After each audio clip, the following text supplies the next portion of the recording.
mentioned earlier, also basketball, and whatever that we felt that would contribute to the value of life for young men, we've tried to participate in. Also, we've attended many workshops and of dealing with young men.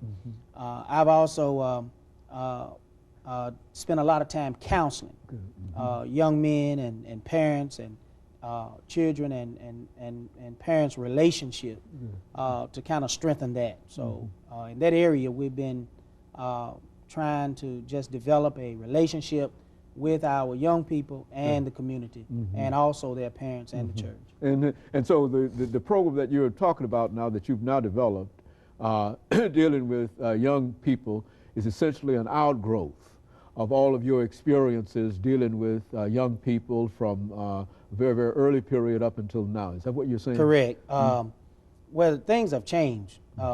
Times have changed. Young people have changed quite a bit.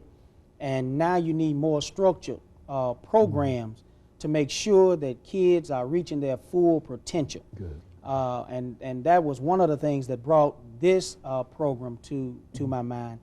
I didn't want to just be a big brother, and I appreciate every program for our youth and our children, not just to mentor youth and children, but to have some hands-on experience and to do some things that would actually affect their everyday living, and things that will help their parents understand the children, and have the children, most importantly, understand what their parents are trying to tell them to do and get them to do. We're living in a time where if we don't do something, our kids every year are getting just a little bit more out of control.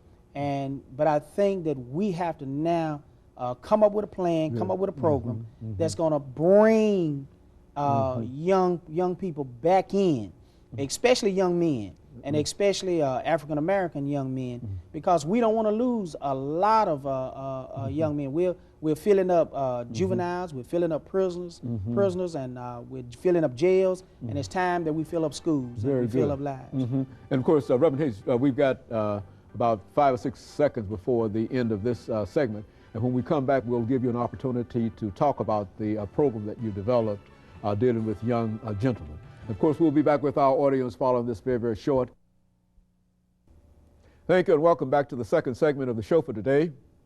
We're talking to Reverend Daniel M. Hayes from Gordon Memorial United Methodist Church, and the topic is young gentlemen, mentoring the young male.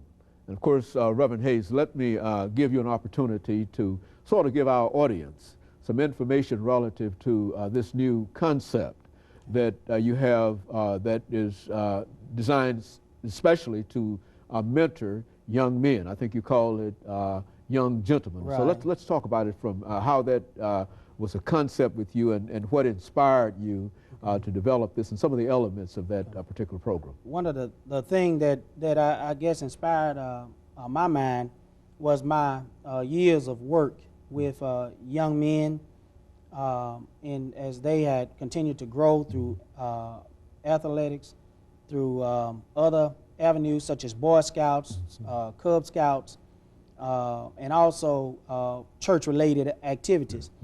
But as I've continued to watch young men, and today things are changing, and our young men of today and are getting into different areas of life, some that we wish that they would not get into. And so we want to kind of take a step back and go back to the old way that we used to respond to our adults, to our grandparents, to each other. So therefore, our United Methodist Men of the Gordon Memorial Church in the year 2000, at that time under the leadership of Brother John L. Fair, we had a United Methodist Men retreat, and we continue to have those retreats where we do our planning sessions each year. And during that particular retreat in the year 2000, I brought up the idea to the Methodist men of the church that we needed to start a program for our young men from the ages of 6 to 18. It was a program that was not just being a big brother, not just being a grandfather or a father, but to be a hands-on training program. It would be more of hands-on, watching everything they're doing, training them how to be, to be transformed from boys into men. That was the whole idea. The United Methodist Men at that time was overwhelming acceptance of the program, and we did get this program started. Some of the things that we want to do is make sure that our young men know how to address each other, to deal with anger management. You know, to teach is that a real problem among our young people? Anger? And I think it is.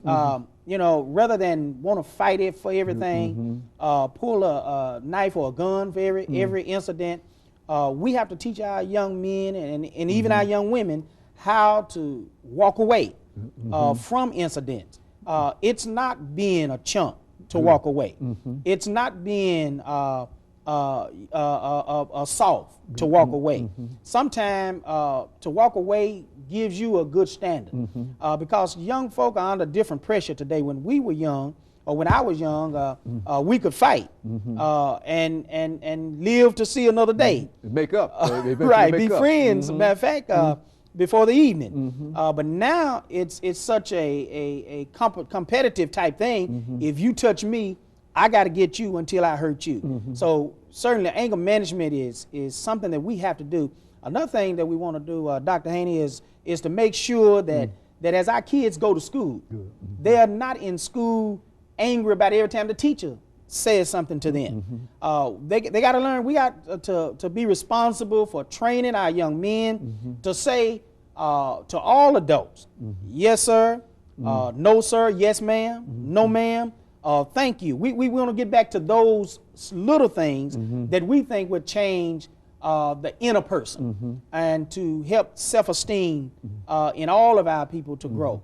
So those are some of the things that we want to do, is to deal with anger. We also want to talk about violence on each other. This is something that should not be tolerated. We have to teach them there is another way of violence. We have to teach young men how to deal with young women.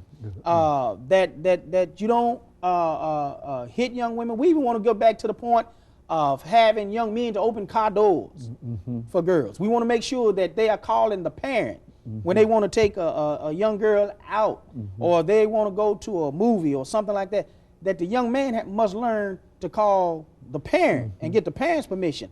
Give a parent a telephone number. Give a parent address, so the parent would know who their child is out with.